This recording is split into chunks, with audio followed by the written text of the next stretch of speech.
Nous allons aborder maintenant la pression que nous exerçons sur deux types de ressources qui sont vraiment essentielles à nos activités économiques. Le premier type de ressources, ce sont les énergies fossiles, et le second, ce sont les métaux et les minerais sous-jacents. Donc commençons par les énergies fossiles. Alors, le panorama est un petit peu paradoxal. D'une certaine manière, nous avons déjà exercé une pression très forte, et en même temps, concernant les seules énergies fossiles, si on prend en compte le climat, eh bien nous avons trop d'énergie fossile. Mais déjà, commençons à comprendre, je vais donner une image un peu simplette, mais qui va vous faire comprendre le problème. Commençons par l'énergie. Comme vous le savez, les hommes ne sont pas capables de produire de l'énergie. Ils sont capables de la capter, de la transformer, de la transporter. Chacune de ces opérations elle-même coûte de l'énergie. Capter l'énergie, pour ce faire, on a besoin d'énergie. La transformer, on a besoin d'énergie. La transporter, on a besoin d'énergie. Donc, la question énergétique est en quelque sorte un ratio. D'une part, eh bien, je vais chercher de l'énergie et puis j'en utilise. Donc, qu'est-ce qu'il me reste? Alors, prenons le pétrole parce que c'est très simple. Eh bien, autrefois, il y a 40, 50 ans, dans la plupart des champs pétrolifères, quand j'investissais un baril, j'en retirais 100. On parle de ROE, Energy Return on Energy Investment. Donc la donne énergétique, c'est toujours un ratio. Il faut bien avoir ça en tête. Maintenant quand même, je reviens sur la question du pétrole. Par exemple, c'est liquide, on va aller le chercher. Pour aller le chercher, on a besoin d'énergie, c'est ce qu'on appelle le ROI strict. Si je prends en compte l'énergie dont j'ai besoin pour transporter et transformer, on va parler d'ROI étendu, parce que j'élargis à d'autres activités qui elles-mêmes aussi consomment de l'énergie. De manière générale, il y a trop de pétrole sur Terre. Le GIEC demande à la communauté internationale, qui d'ailleurs fait la sourde oreille, de laisser 80% des énergies fossiles, pas que le pétrole, mais aussi le charbon, facilement accessibles dans le sous-sol. Nous y reviendrons. Mais reprenons maintenant la donne générale. Qu'est-ce qui se passe? Bien, pour le faire comprendre, là on va parler du pic pétrolier, même si finalement la question du pic pétrolier ne se pose pas vraiment, mais on aura peut-être des pics miniers. Donc on va essayer d'exprimer ça d'une façon un peu simplette en imaginant un pot de yogourt si vous voulez. Et puis imaginez que, par exemple si on parle d'énergie, imaginez que la cuillère elle-même soit en yogourt. Et vous allez très vite comprendre que quand on commence, eh bien, on a un rythme d'augmentation. Et puis une fois qu'on atteint le yogourt, c'est là la moitié du yogourt, c'est là qu'on ramasse le plus avec sa cuillère. Et puis plus on va commencer à exploiter l'autre moitié, et surtout quand on va commencer à racler les bords, vous imaginez bien qu'à un moment donné, ça deviendrait absurde si la cuillère était elle-même en yogourt. C'est-à-dire que je ramènerais moins de yogourt que la cuillère n'en contient. Ça, c'est vraiment la donne énergétique, et ça vaut aussi pour les minéraux. En d'autres termes, quand on a affaire à un gisement, que ce soit des énergies fossiles ou que ce soit des métaux, eh bien, au début de l'exploitation de ce gisement, on peut augmenter la quantité qu'on retire, et puis en gros, une fois qu'on arrive vers la moitié, eh bien, on va devoir progressivement diminuer la quantité, soit d'énergie, soit de minerais qu'on va transporter. Et on a pendant très longtemps parlé de pic pétrolier. On voulait dire par là que lorsque on allait atteindre à peu près la moitié des réserves, eh bien, qu'on allait commencer cette fois-ci à voir nos capacités d'extraction diminuer. C'est bel et bien ce qui s'est produit. Si on regarde, je vous le disais tout à l'heure, autrefois j'investissais un baril, j'en retire 100, eh bien si on regarde toujours, encore une fois, le pétrole conventionnel, en moyenne aujourd'hui, quand on investit un baril, on en retire en moyenne à peu près 25. Et là, on est encore une fois pour les pétroles facile à extraire, ce qu'on appelle les pétroles conventionnels. Sur le schéma que vous avez, vous voyez en vert la courbe pour les pétroles. Vous voyez qu'à partir de 1964, petit à petit, le taux de découverte diminue. Et ça va être la même chose pour le gaz naturel, mais là avec un écart de 15 années à peu près. Eh bien, au bout de ces 15 ans, on voit aussi la courbe de découverte de gaz naturel diminuer. Et puis là, c'est au bout d'un moment, quand on arrive vraiment cette fois-ci à la moitié même des réserves, on a des difficultés. C'est probablement ce qui s'est produit, mais on ne peut pas en tirer les conséquences qu'on a tirées pendant des années. On a beaucoup spéculé sur ce pic pétrolier. En fait, non, de façon générale, on a trop d'énergie fossile dans nos sous-sols. Et si vraiment on voulait en retirer l'essentiel, on ne pourrait pas tout retirer, je pense que vous l'avez compris avec mon histoire de yogourt, mais si on voulait en retirer tout ce qu'on peut en retirer, on aurait l'augmentation de la température moyenne d'au moins 10 degrés. On ne peut pas imaginer plus grande catastrophe, ça serait très probablement la disparition de l'humanité.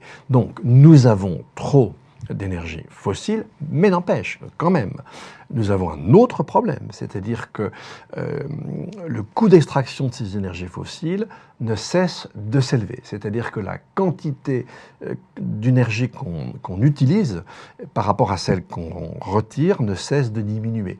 Par exemple, si je suis du côté des sables bitumineux de l'Alberta, eh bien, quand j'investis un baril, j'en retire entre 4 et 5.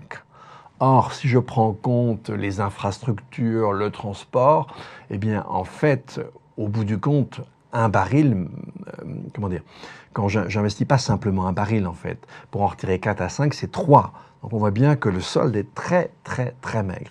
Donc on a cette difficulté-là, même si, encore une fois, on n'a plus à se soucier du pic, parce que de toute façon, nous avons trop de réserves, quand même, la qualité de l'énergie fossile que l'on peut retirer du sol maintenant, eh bien, n'est pas la même que celle d'autrefois. Elle nous coûte beaucoup plus énergétiquement et donc le solde d'énergie qu'on peut utiliser est beaucoup plus réduit à ce qui pouvait être le cas autrefois.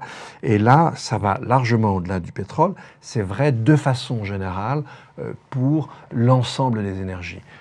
Plus on va et plus finalement le fameux ROI, c'est-à-dire la quantité vraiment disponible d'énergie, ne cesse de diminuer. Et si vous voyez là, eh bien, si on regarde l'éolien, si on regarde le solaire photovoltaïque, bon, ils ne sont pas à un niveau aussi bas que les schistes bitumineux, mais on est très très loin quand même des débuts de la saga du pétrole. Pour ce qui est de l'éolien, on est sur une technologie aujourd'hui qui est à maturité, mais en revanche, si l'on regarde le solaire et le solaire photovoltaïque, on a des marges devant nous.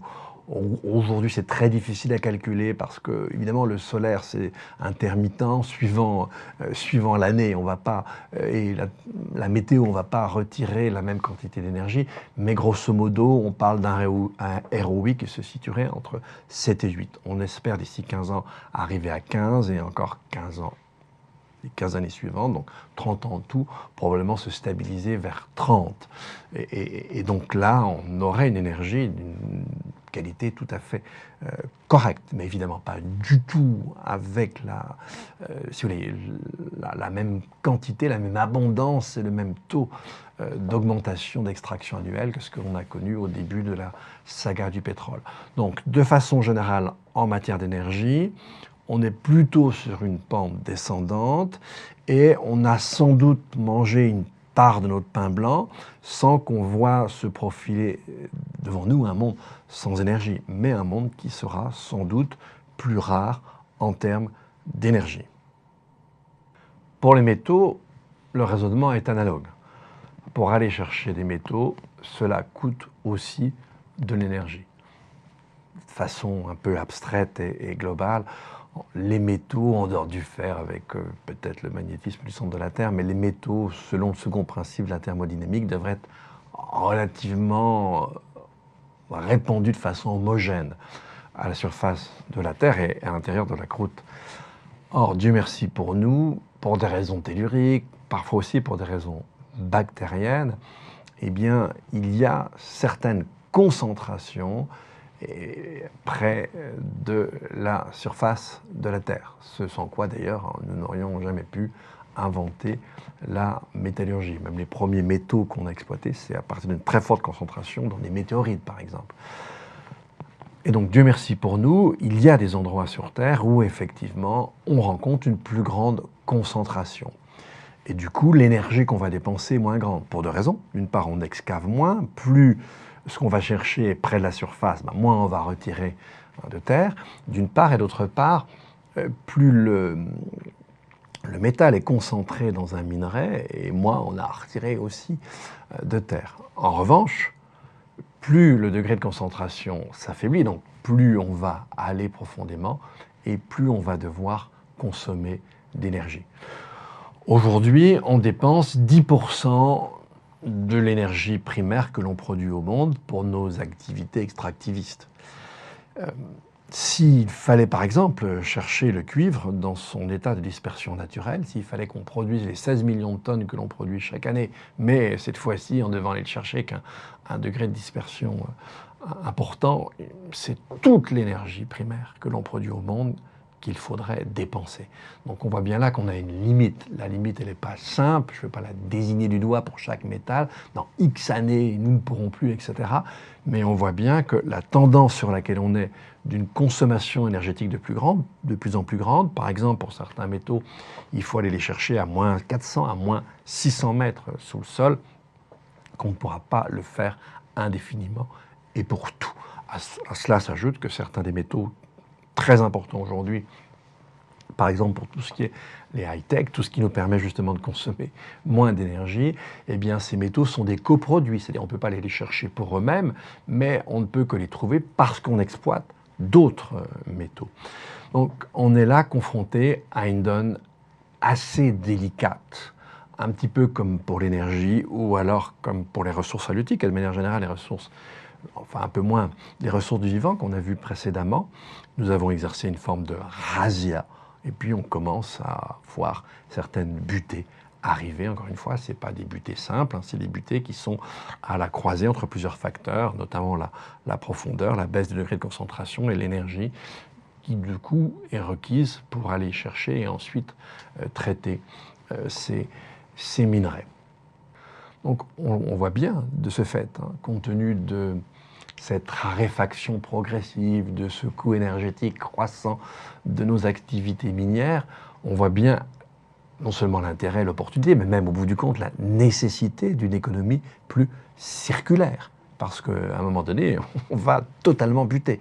Et si je veux donner une sorte d'illustration tout à fait générale et en globalisant toutes les ressources, avec un taux de croissance de 2% de nos consommations de ressources, on tiendrait au mieux quelques centaines d'années sur une planète vierge. Ce n'est pas le cas, et X population, peut-être pas très importante d'ailleurs, et puis même, comme pour reprendre le calcul d'un physicien, Gabriel Chardin, eh bien, au bout même de quelques milliers d'années, 5 à 6 000, toujours avec ce taux de croissance de la consommation des ressources, eh bien, en 5 ou 6 000 ans, on aurait dévasté, ratiboisé, détruit l'univers autour de nous avec un rayon de 10 milliards d'années-lumière, ce qui est quand même pas mal. Donc oui, l'économie circulaire, c'est une nécessité, et pas dans X temps, mais maintenant.